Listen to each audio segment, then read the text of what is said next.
رسول اللہ صلی اللہ علیہ وسلم ایک دفعہ ممبر پر تشریف فرما، آپ علیہ الصلوۃ والسلام پہلی سیڑھی پر قدم رکھا تو فرمایا آمین، دوسری پر رکھا فرمایا آمین، تیسری سیڑھی پر قدم رکھا تو فرمایا آمین۔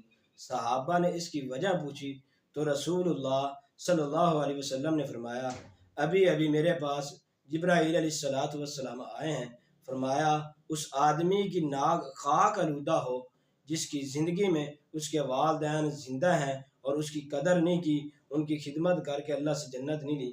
اور دوسری دفعہ جبرائیل علیہ الصلوۃ والسلام نے فرمایا جس کی زندگی میں رمضان المبارک کا مہینہ آیا اور اس نے جنت حاصل نہیں کی، اس آدمی کا بھی ناک خاک آلودہ ہو۔